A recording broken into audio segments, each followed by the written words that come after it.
In May 1966, the Rolling Stones released Paint It Black, cementing themselves as formidable players in the British invasion.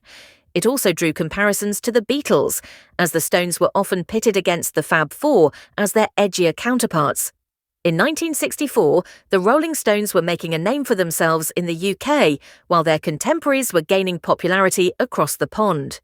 The year after, they broke through with I Can't Get No Satisfaction. This put them on a path to mainstream success in the US.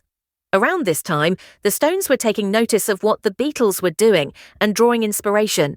Additionally, Mick Jagger and Keith Richards were already being compared to John Lennon and Paul McCartney as a songwriting team. Paint It Black and the 1966 album Aftermath was a turning point for the Rolling Stones.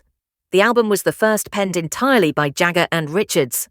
The single became a huge hit and began to solidify the band's place as a cultural influence. It marked them as a counterpoint to the Beatles, a rougher, edgier version of the Fab Four. Paint It Black was the first time the Rolling Stones used a sitar, but it gave them an irrepressible hit. In 1965, the Beatles became the first British band to use the sitar.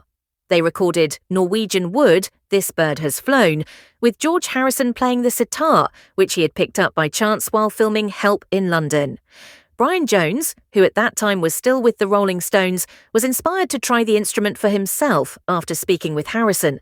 Jones would craft various melodies on sitar, one of which eventually became the opening riff on Paint It Black. When the single was released, critics were mixed. Some felt it was the Rolling Stones' best work to date, while others saw it as too derivative of the Beatles. The influence of Norwegian Wood is unmistakable, but the sitar on Paint It Black went slightly further.